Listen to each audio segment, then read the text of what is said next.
Hey everyone, welcome back. Today we're diving headfirst into the King of Fighters 95, one of those classic fighting games that still has a lot to offer when you revisit it. I've spent countless hours on this one, experimenting with different teams, exploring every character, and really thinking about how it holds up today. KOF 95 is fascinating because it's a turning point in the series.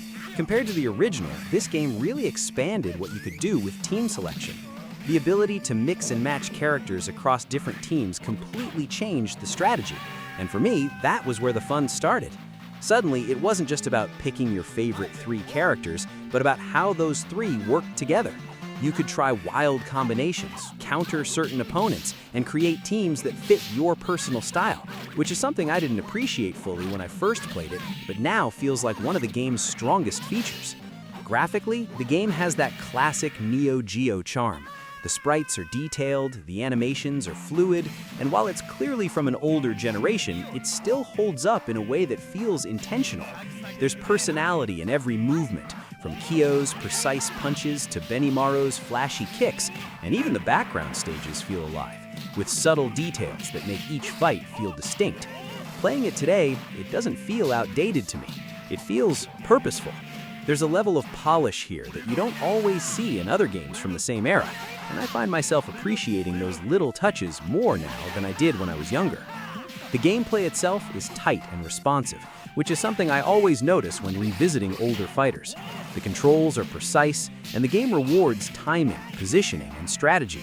The roll mechanic is a big improvement over 94. It's smoother, safer, and actually gives you a defensive option without leaving you completely exposed. I remember experimenting with different approaches, trying to master the spacing and the timing, and it feels incredibly satisfying when you pull off a perfectly timed roll into a counterattack. On top of that, the extra mode adds a lot of depth. It changes the way you play because it encourages more aggressive strategies. I've spent hours testing it with Kyo and Benimaru, and the difference in potential is huge. With extra mode, you can string together combos that feel almost endless if you know what you're doing. But at the same time, you have to be mindful of leaving yourself vulnerable. It adds a layer of risk and reward that keeps every match interesting. One of the things I love most about KOF 95 is the character roster. It's expanded from the first game, introducing new teams and rivalries that add a lot of flavor. Personally, I always gravitate toward Kyo because of his versatility and combo potential. He's not just powerful, he's fun to play, and mastering his moveset is genuinely satisfying. But I've also been experimenting with some of the less obvious choices, like Chang and Choi, and honestly, they're surprisingly strong once you learn their quirks. Benimaru is another favorite of mine. He's fast, stylish, and when you get the timing right, he can dominate a match in ways that feel completely different from the heavier, more methodical characters. The diversity in playstyles is part of what keeps me coming back. You can be fast and aggressive, slow and defensive, or somewhere in between, and every character brings something unique to the table. From a modern perspective, what's really impressive is how balanced KOF 95 still feels. You can tell that SNK put thought into how characters match up against each other. There's depth in the counter systems, in the way certain moves interact, and in the importance of spacing. Playing this today, I notice little things that maybe went unnoticed before, like how certain projectiles can control space, or how quick movement can bait out an opponent's attack. It's a reminder that even classic games can have layers of strategy that reward thoughtful play. Of course, no game is perfect, and KOF 95 has its quirks. Some characters are harder to use effectively, and certain combos can feel a little inconsistent depending on timing. There's also the fact that the graphics, while charming, don't have the dynamic flair of modern fighters, and the sound design, although iconic, can feel a bit repetitive after long sessions. But these are minor points compared to the overall experience. For me, the game's strengths, tight gameplay, strategic depth, and the freedom of team selection far outweigh any small shortcomings. Something I've also come to appreciate is how this game feels different depending on your perspective. If you're approaching it purely from a nostalgia standpoint, it's a lot of fun to revisit characters you love and relive the moments that stuck with you. But if you're looking at it through a modern competitive lens, it still holds up. The mechanics are deep enough to support high-level play, and mastering spacing, timing, and combo execution still gives a huge advantage. I even tried setting up some friendly matches with a few of my friends, and the intensity was real.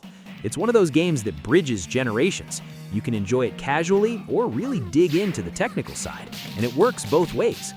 Another thing that stood out to me is the pacing. KOF 95 has a rhythm that feels deliberate but not slow. There's a flow to matches that rewards both aggression and patience. You can go for fast combos and flashy attacks, but if you overcommit, you're punished. That balance keeps the game engaging because every match feels dynamic. It's also satisfying to experiment with team order and see how switching characters at the right moment can turn the tide of a fight. Even after hours of play, I'm still discovering small nuances, how one character's special can set up another's, or how spacing can completely change the effectiveness of an attack. From a personal perspective, revisiting KOF 95 has been a real joy. It reminds me why I fell in love with the series in the first place. The combination of deep mechanics, memorable characters, and the sheer fun of experimenting with different strategies.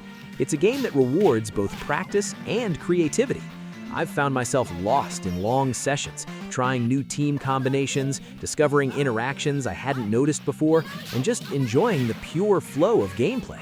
Even today, it's easy to get absorbed, which says a lot about the design. So, that's my full breakdown of KOF 95. For me, it's more than just a classic. It's a game that continues to challenge, entertain, and inspire, whether you're coming at it from a competitive angle or just looking for fun. Thanks for watching, and if you enjoyed this deep dive, be sure to like and subscribe, because I've got more long plays and breakdowns of classics coming your way. Until next time, keep practicing, experiment with your teams, and most importantly, have fun in the ring.